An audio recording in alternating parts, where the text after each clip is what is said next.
अच्छा ईमान, अब आप मुझे बता रही थी कि 1900 लोगों की इनके पास फहरिस्त थी, जिनमें से हादी बेचारे 300-400 इन्होंने आज उधर कोर्ट में पेश किए, ठीक है, और सबके सरों पर कपड़ा डाला हुआ, ठीक है, जैसे वो कोई दहशतगर्द हैं, ठीक है, जेट ब्लैक दहशतगर्द हो आप ला रहे हैं वहां पर, ठीक है।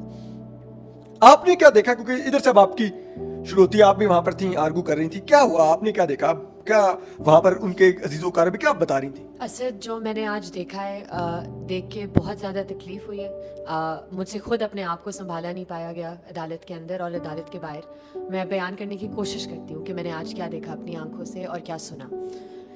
वैन के बाद वैन, प्रिजनर वैन्स की मैं बात कर रही हूँ, जो बड़ी वाली प्रिजनर वैन्स हैं, वो वैन के बाद वैन आ रही है। Margalla police station, Aabpara police station, Ramna police station और secretariat, Karachi company police station से, सेक्रेटेरिएट थाने से ये लोगों को पेश कर रहे थे।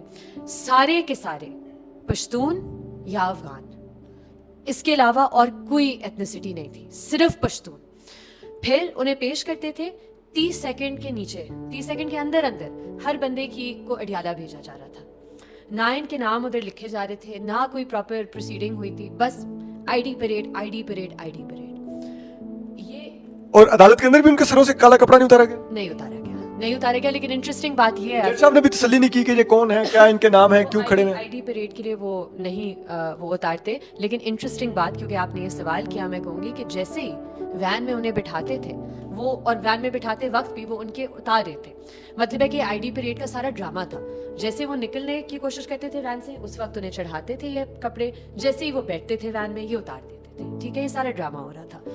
इसके बाद अब हम देख रहे हैं ये सारी चीज़ हो रही है, सब देख रहे हैं। वकील उधर मौजूद थे, बहुत कम फैमिलीज को अंदर आने दिया। जो सारी फैमिलीज थी, लव्ड वंस थे, फ्रेंड्स थे, कॉलीग्स थे, उन सबको बाहर बिठाया हुआ था। उनको अदालत में आने नहीं दे रहे थे। अहाते के अंदर हाँ, मतलब वो बिल्डिंग से भी बाहर थे, बाहर सड़क के ऊपर बैठे हुए थे, सड़क के ऊपर बैठे हुए थे, इंतजार कर रहे थे। अब उधर जब ये सब कुछ हो गया तो हम अंदर खड़े हुए थे अदालत के अपने क्लाइंट्स के लिए, और हमें किसी ने आकर इतला दी कि बाहर वो जो मिलने वाले आए हैं और जो पश्तून है, खासकर जो पश्तून मर्द हैं, उन्हें इस्लामाबाद पुलिस ने बिठा लिया, वो उन्हें गिरफ्तार करें। एक मिनट ठहरिएगा, मैं अगर गलत हूँ तो प्लीज मुझे करेक्ट कीजिएगा, ठीक है।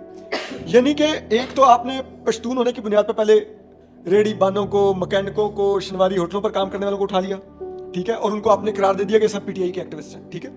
फिर जब आप उनको इंतहाई, जिसे कहते हैं इंसानियत की तौहीन अमेज अंदाज में, उनको काले कपड़े डाल के दहशतगर्दों की अदालतों में पेश कर रहे थे, तो उनके जो रिश्तेदार, दोस्त और अजीजों कारिब बाहर उनके लिए आए हुए थे कि किसी तरह अंदर एक्सेस करके उनसे मिल सकें या उनके लिए कोर्ट में कोई आर्गू कर सकें, उनको आपने अदालत में नहीं आने दिया।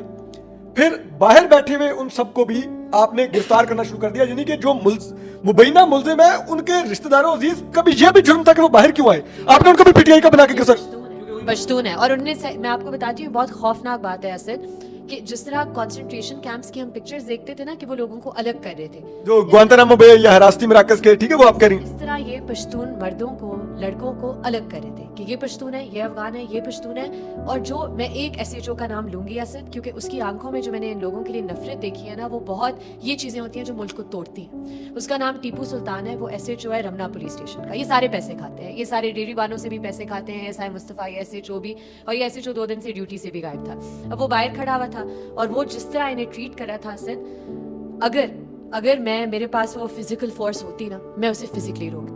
क्योंकि इस तरह की इंसानियत के खिलाफ जुर्म अगर कोई देख रहा है अपनी आंखों के सामने होता हुआ, चाहे वो कानून नाफिज करने वाले इदारे कर रहे हैं ना, हमें इसे रोकना होगा। ये इस तरह की चीजें चलती हैं। ऑफ कोर्स आप कानून नाफिज करने वाले सो कॉल्ड इदारे हैं भी, तो आप कानून से बालातर नहीं हो जाते कि आप लोगों को जानवरों, भेड़ों, बकरियों की तरह आप उनको अलहदा कर रहे हैं, उनकी लसानियत की बुनियाद पर, उनकी पश्तून कौमियत की बुनियाद पर। अच्छा, फिर वो अलहदा कर रहे थे तो आगे का तो अब उन्हें बिठा दिया गया था। अब आपको पता है एटीसी, ये एटीसी कोर्ट है और इसके साथ घास है और ये अलग से एक जगह है पार्किंग के करीब, जहाँ गंद है और कीचड़ वगैरह है। अब उधर इन्होंने डंडे सारे खड़े हो गए लेकर इस्लामाबाद पुलिस वाले, और इन सारे पश्तूनों को जमीन पर, फर्श पर, उधर ग्रास पर बिठा दिया, ठीक है, वो कीचड़ वाले घास के ऊपर बिठा, उसके ऊपर बिठा दिया, जैसे कि ये कोई जानवर के साथ भी नहीं है करता जो ये इंसानों के साथ कर रहे थे। और उधर मैं पूछ रही हूँ टीपू सुल्तान साहब से, मैं कह रही हूँ सर, इन्हें क्यों आप लेकर जा रहे हैं? ये रिश्तेदार है उनके, इनमें से कुछ लोग मेरे क्लाइंट हैं, ये रेडी बाने, इनकी पिटिशन इस्लामाबाद हाई कोर्ट में अभी तक ज़ेरे समाअत है।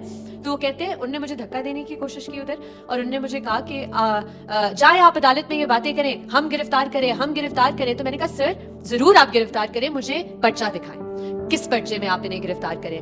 पट जानी चाहिए, ये नहीं वो, मतलब बदमाशी का लेवल देखें इस्लामाबाद पुलिस का।